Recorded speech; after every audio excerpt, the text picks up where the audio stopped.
Hello, everybody. It's truly good to be with you. It always is, but today I have some other reasons to be particularly grateful, and I'll share some of that with you later. This is going to be about why is my skin really my skin, right? Is my skin really my skin? So I'll explain what that means to you. And I'll also share some interesting, possibly important news with you as we go along. So the body is these bodies, they're fine things. They really are. And it's a good idea to look after them. And, we don't necessarily want to spoil them. That's what I hear, but I tend to spoil mine. Um, I don't always go with its preferences, but where they don't rub against anything else, I pretty much always do. So we cater to these things. We believe that we are these things. And we believe that this here is the border between this thing and everything else, right? And we can get mixed up and think that this is the border between us and oneness. So let's look at this. Now, just to get off sort of off track almost, you could bring in electron microscopes, and if they had such a thing that was portable or whatever, and you could look at the skin. And I think that what you would find if you go down far enough, is you'll find that there's not a hard delineation between the edge of the body and the edge of space. And possibly that has to do with the fact that there are no edges to space. So there is a sense that this body has an edge, which means there's a sense that the space has an edge too. You can't have a one-sided space, right? You can't have a one-sided boundary. So, but the skin is not, there's not a hard line there. It just gets more and more spacey until there's just space. And or you could reverse it and say it gets more and more going in. It gets more and more skinny until you end up with skin. So which is chock full of space, but which feels very solid.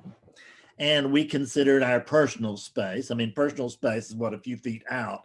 But man, this space in the body, that's serious personal space. And we don't want anybody invading that, my God. And so we tend to take this skin, which we believe is our skin, very, very seriously. Now, this skin here, it is the body's, and in a relative way, it's sort of a boundary. It's an apparent boundary between this body and everything else.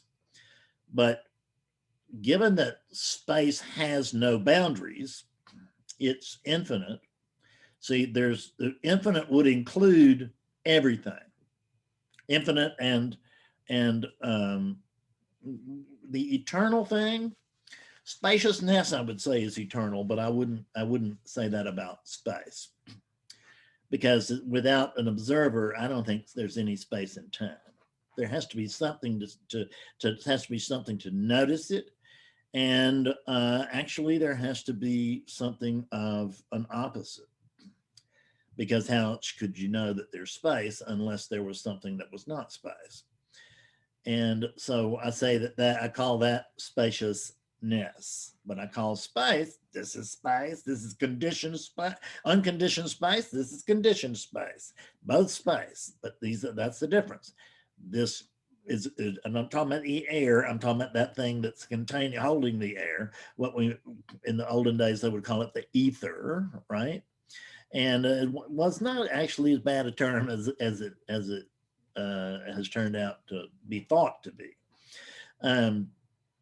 Because there is something, no thing, there's no way to describe this, but the air is not the end product, because you can go to space and they've got, and there's space, but there's no air.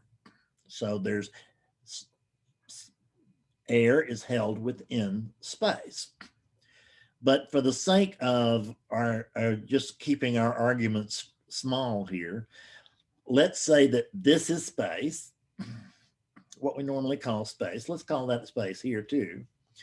And well, let's call it unconditioned space, because there are no objects within the air itself. There are objects here and here and here, but they're which means that these objects are what? If there's no end to space, this is conditioned space. So is it objects or is it appearances? And I'm going to suggest to you that there's a world of difference between objects and appearances. You can, my favorite example probably is a rainbow. You can see a rainbow, you can point out a rainbow, you can take photographs of a rainbow. It can be thoroughly experienced, but you can't weigh it. You can't weigh a rainbow, because it's light playing upon particles of water in the air. So and you can't say, if I say, look at that rainbow, and you ask me, well, how tall is it? I mean, that's not going to make any sense at all. And so we want to just understand that a rainbow is something that can be experienced, but that does not make it real in the terms of height, weight, volume, etc. It means it's a real experience, but an experience can be kind of like a sense of something. And many of those of you who've had sessions with me know that we check into the sense of something versus the truth of something really, really closely. And we can do that same thing with experience, in the fact that we can notice that an experience of something is not the same thing as a truth of something, right? In the sense that I can experience virtual reality, which I have done. And when I experience virtual reality, there's an experience of another world, but when you take the goggles off, you find out there's not another world there.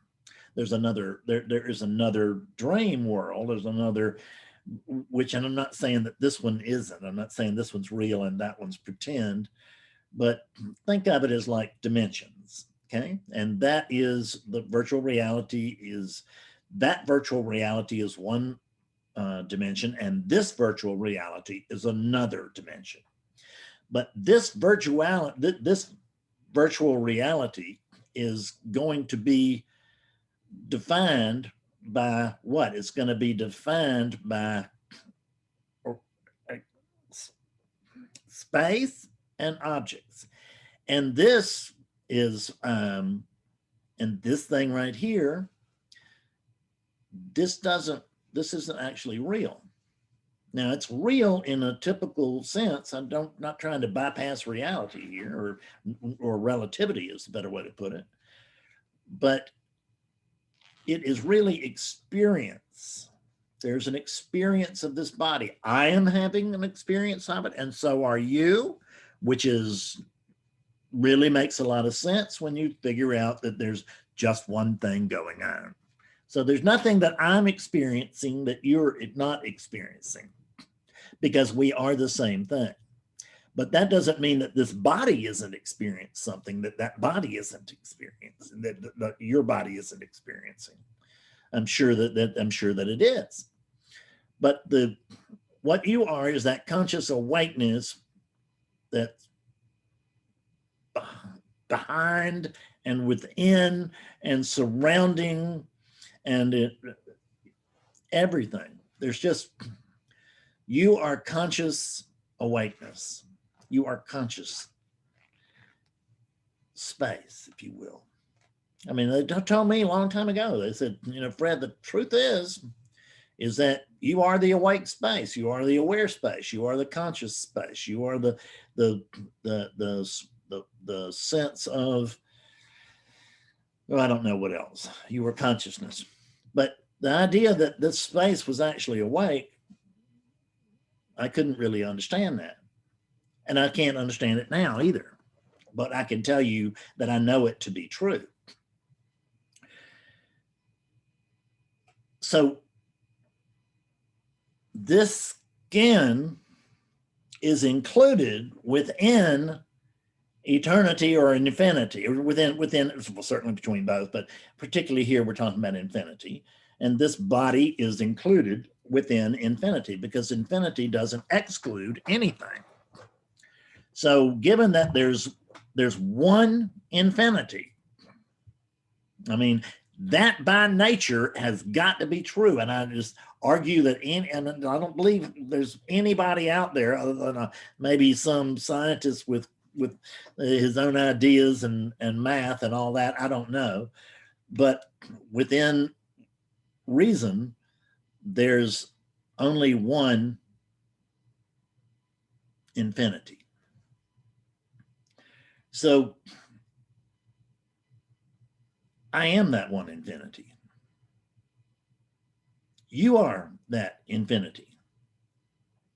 This camera, welcome to infinity. Your camera or your monitor, welcome to infinity. This is included in infinity. Because infinity is the boundless net. It's not a net, folks, but I got to use some kind of word. It's the boundless net that contains everything. And that's really going to give us an idea that there's a dotted line around there, which is infinity, and then there's the other stuff. But there's no real dotted line. There's just infinity. We can't even really grasp infinity.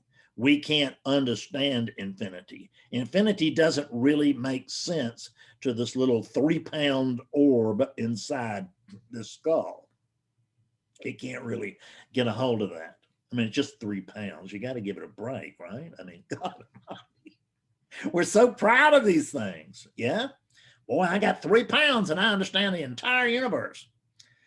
Oh, yeah. I understand everything about it. I know the boundaries. I know the this, the that, blah, blah, blah, blah.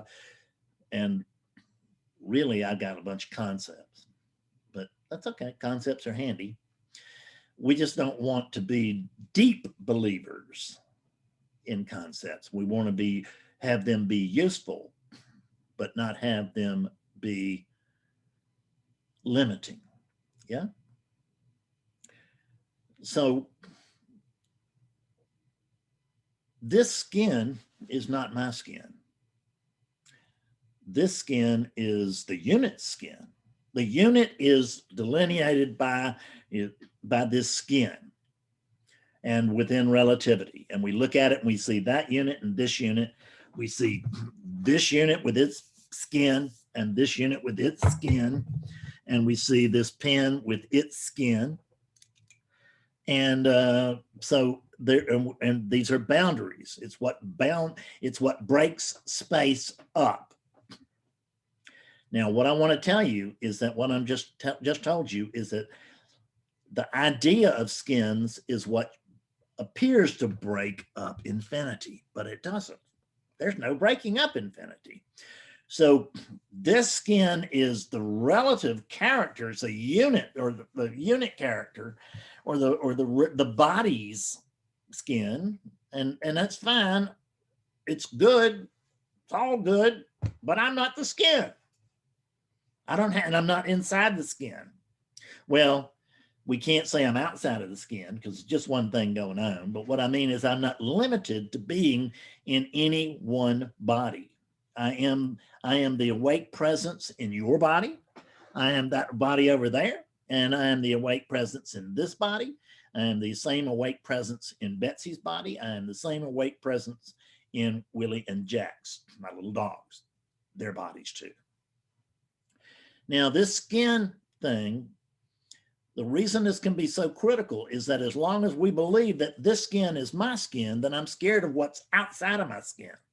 I'm paranoid because after all, I'm just one little tiny unit here, bordered by skin within a great big universe. And it's the universe against me, and the universe looks like it has a strong advantage. So let me tell you what happened. Here's some of that news I told you I was going to tell you. So it seems like a side story, but it's dead on point as to what we're talking about. Some news I got about 10 days ago. I went to my, I went in not suspecting anything really, but my doctor noticed that I was kind of odd. I have a doctor who he writes for the New England Journal of Medicine. I mean, he's a big, big deal. He's wonderful. And he's moving, which is not good. And in Fred's judgment. And at any rate, he noticed some oddities about me, and he gave me a pretty extensive neurological exam. And he, at the end of the neurological exam, he said, well, Fred, as I suspected at the moment that I saw you, you have something called peripheral neuropathy. I said, okay. And now, peripheral neuropathy can be a reasonably small thing. It can be caused by inner ear trouble, I think. It can be caused by vitamin B deficiency, which mine is not because they've already checked that. It can be caused by a lot of things, but they checked all those things. Anything you can do with a blood test, they have checked. So it's not that. It's something else. And that something else, like I said, could be an inner ear thing, or it could be Parkinson's disease. Now, when you talk about grim topics, surely Parkinson's disease would come up if you just had a list of them, right? I mean, I've had friends who were diagnosed with cancer not that long ago. I've had more than one. And I've had friends diagnosed with other, illnesses and such. But I haven't, and I've had clients who come to me when they were first diagnosed with Parkinson's disease. Now, first of all, let me say, we don't know I have Parkinson's disease. We know I don't have a lot of stuff, and we know that it's pointing in that direction, sort of, but that there's plenty of stuff in that direction. It's not just Parkinson's. But nonetheless, I must tell you that when you are hearing your very, very highly trusted doctor giving you such a diagnosis, it gets your attention, But it wasn't getting my attention very well. I kept trying to write it off, and some must have been denial. I don't know. But I kept telling it was lack of exercise, and that it was, and that this thing with here was, I just needed to get a referral to something, and that was when I was really there, and this, that, the other, and and he said, Mr. Davis, there's something wrong. And it's not caused by sitting at a desk for too long. Now, that's just like a reset that I do with people in an awakening session to bring them back to the truth. And that's what he did with me. And I recognized it as being a reset, and I took it very seriously then. So anyway, he went on, and that's when he went into the might be Parkinson's, might be this, might be that. And I go to a neurologist next month who's a specialist in movement, and there I'll probably get a definite diagnosis, but even that's not sure. So what have I got? I don't know. Maybe something very significant, maybe something that's not too bad. But one way or the other, he did get my attention, but there was never concern. This is bizarre. This is one of those cases where you notice a pattern by its absence. Because as he was telling me about Parkinson's and other things that could go along with this peripheral neuropathy, then what I noticed was that unbidden, completely unbidden, there's just like, it was like a voice came up in my head and it said, look at that, man. He's talking about that. You know, he's really putting out some grim news. But he's not talking about me. That's the truth. That's what popped, but he's not talking about me. And when I said that, that was a weight, or when that was said, that was awakeness. It was not like some kind of deep denial about the disease or whatever. It really isn't, or it really wasn't, and isn't. I don't have any denial about it at all. I've looked at, you know, I'm still going to doctors, right? And I've looked up symptoms and I'm exercising and I'm doing all this kind of stuff. So it's not like I'm trying to blow off of it, blow it off. I'm not trying to move, to deny relativity, because this teaching does not deny relativity or its importance. It does deny that it matters in the end, but that doesn't mean that everything doesn't count. Everything does. Everything that we do counts. Nothing matters. In other words, that goes down to how I'm drinking coffee, and it has down to what kind of footprint I leave on, the carbon footprint I leave on the earth. So this knowledge that he was not talking about me, it was so clear. And of course, I knew that before I walked in the doctor's office. I knew that I was taking the unit in for a checkup, if you will. And, but I didn't have any suspicions that it had anything that wrong with it.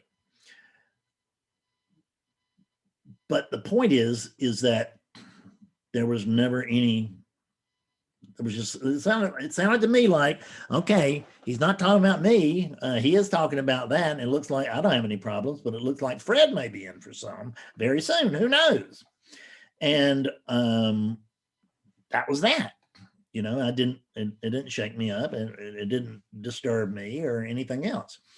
So I left the office, and on the way to the elevator, then it kind of hit me. And when it did, the first thought that came up was, I wonder if this can benefit the teaching. Swear to God, that's just what exactly came up. How can this benefit the teaching?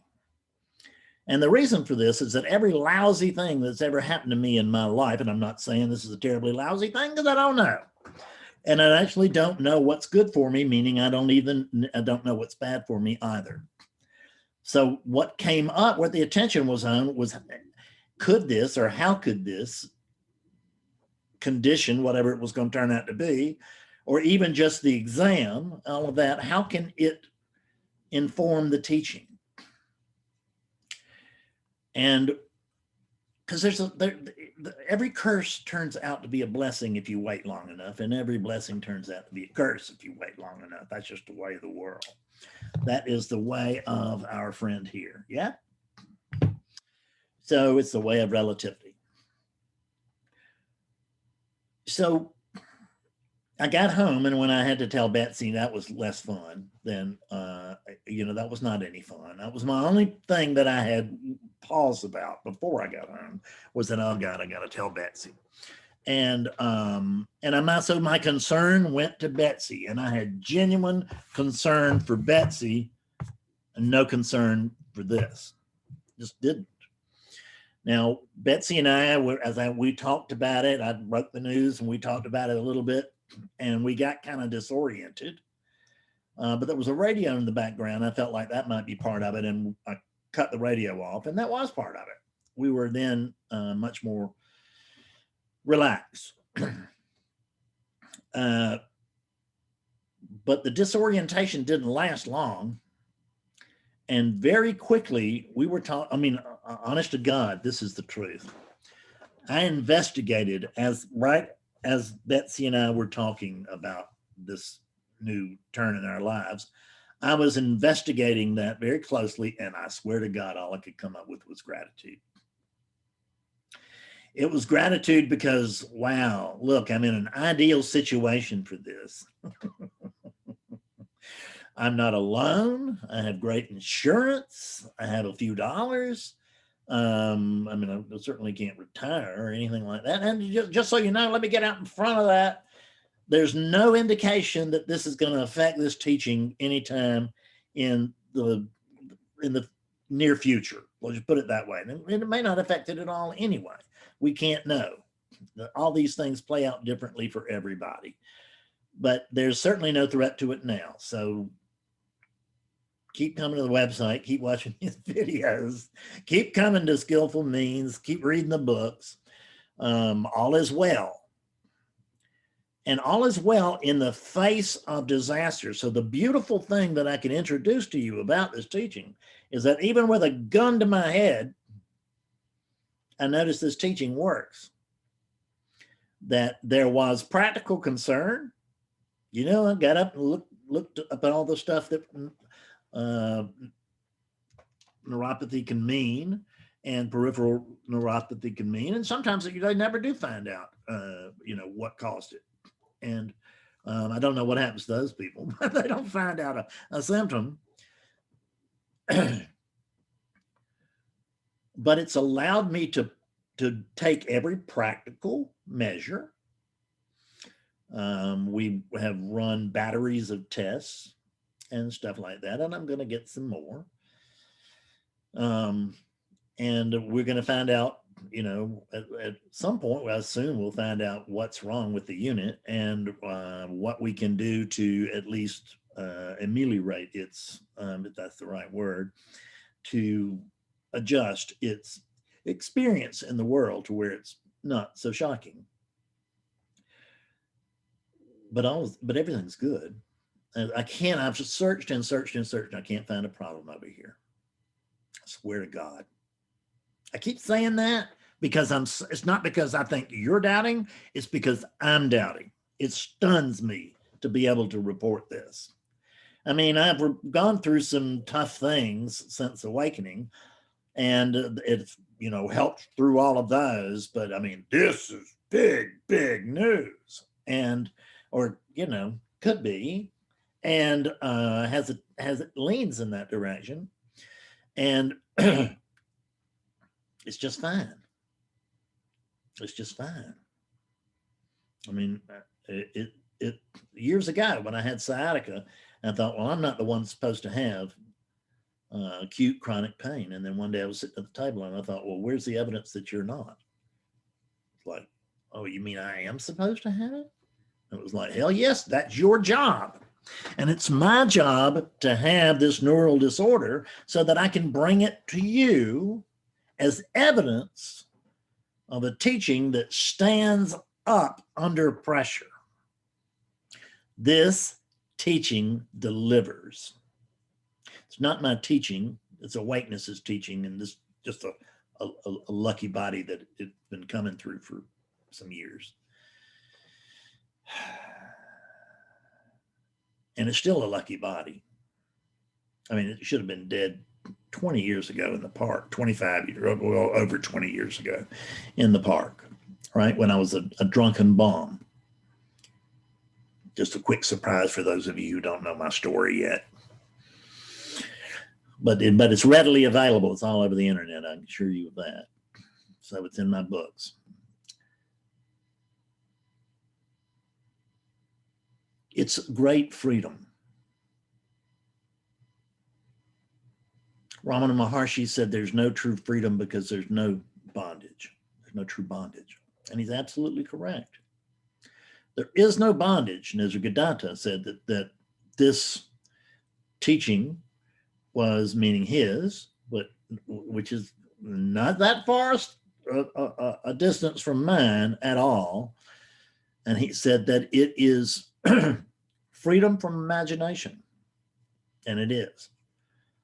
I'm not imagining what's coming. I've looked up some stuff on a practical level, but I can't actually come up with a story of future. I can't really get involved. It's just not there because there's no just now. And right now, everything's fine. And I don't need to be okay later. And I don't need to have been okay before. I just noticed that this is okay right now. This is the great okayness. This is the full acceptance of this moment as it is, as of this arising as it is, right? Tough diagnoses and all, pain. There's pain over here, pain and all. It's not pain from that neurological, it's pain from the arthritis, but it's pain. And they're, so